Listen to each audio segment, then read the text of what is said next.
Stagger tune voltage amplifier. Stagger tune voltage amplifier, इसमें हम दो या दो से ज़्यादा ट्यून सर्किट्स का यूज़ करते हैं, यानी कि उसको सिंक्रोनसली कास्टिंग करते हैं, उनको अटैच एक दूसरे के साथ अटैच करते हैं।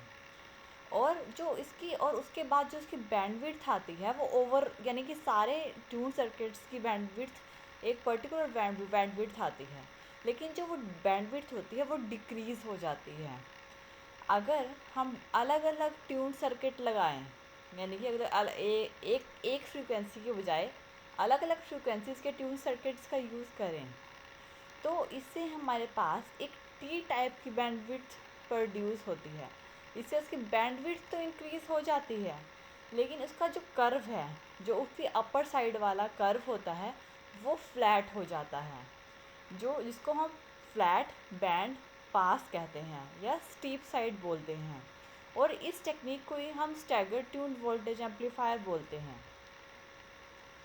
जैसे कि हमारे पास ये सर्किट है जिसमें हमने C1, ये हमारे पास C1 और L1, ये हमारा एक ट्यून सर्किट है। ये हमारा ट्रांजिस्टर, एक हमने ट्रांजिस्टर लगाया हुआ है। R1, R2, RE, ये हमारा काम कर रहे हैं बायसिंग का, यानी कि हमारे सर्किट में बायसिंग प्रोवाइड कर रहे हैं। कपलिंग कैपेसिटर हमारे सिग्नल को ट्रांसफ़र करता है। ये तो हमारा L1 C1 जो कि हमारा एक ट्यून सर्किट है।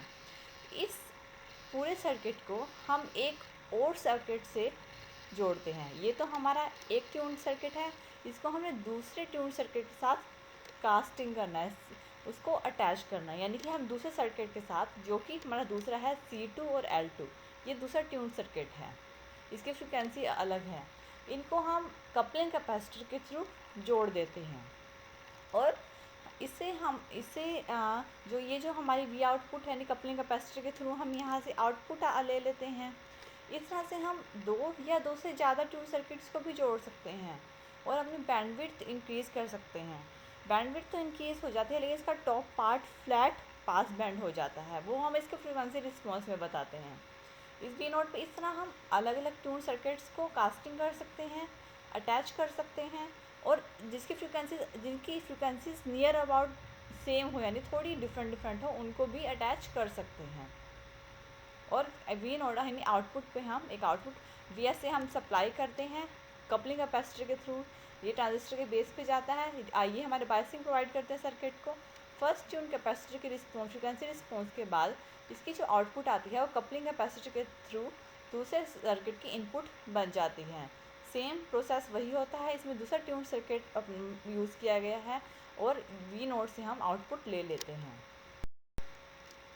अगर हम इसके फ्रीक्वेंसी रिस्पॉन्स के बारे में बात करें, जो हमारा फ्रीक्वेंसी रिस्पॉन्स है वो वोल्टेज गेन और फ्रीक्वेंसी के बीच में ड्रॉ किया जाता है। अगर हमारा सिग्नल जो कि C1 और L1 फर्स्ट ट्यून सर्किट था, उसमें से जब हमारा सिग्नल पास होता है तो जो हमारा फ्रीक्वेंसी रिस्पॉन्स होता है वो कुछ इस तरह का होता है, जो कि ए से शो कर रहे हैं। ए जो कि हमारा फ्रीक्वेंसी रिस्पॉन्स L1 C1 का कुछ इस तरह से होता है।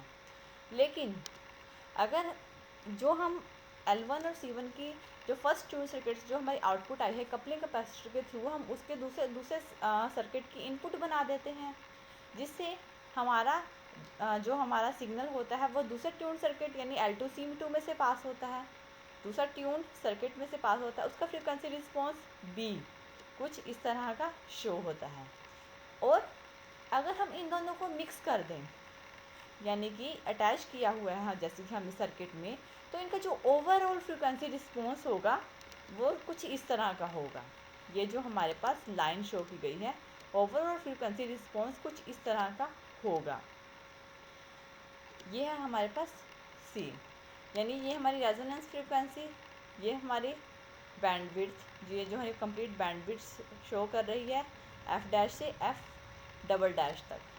और इसका जो टॉप पार्ट, जो टॉप इसकी बैंडविड्थ, इससे बैंडविड्थ डिक्रीज़ हो जाती है, लेकिन जो ऊपर वाला पार्ट होता है, ये वाला पार्ट, ये हम फ्लैट पास बैंड बन जाता है, जिससे इसका एवरेज गेन डिक्रीज़ हो जाता है।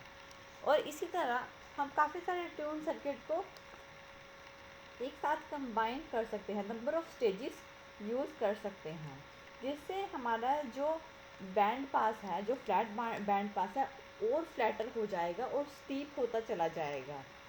इसे यहाँ नोट करने की बात ये है कि जो स्टैगर ट्यून्ड वो एम्पलीफायर होता है, इससे हमारा जो वोल्टेज गेन होता है वो लॉस हो जाता है। और ये ऑप्टिमम जो हमारे स्टैगर ट्यून्ड एम्प्लॉयड होते हैं, अलग अलग तरह के जो हम यूज़ करते हैं, इसका फ्रिक्वेंसी जो रिस्पॉन्स होता है कर्व का एम्पलीफायर का, वो क्लोज होता है रेक्टेंगुलर रिस्पॉन्स कर्व के, और इस कर्व को हम बटरवर्थ रिस्पॉन्स भी कहते हैं। ये है हमारा stagger tuned voltage amplifier. Thank you.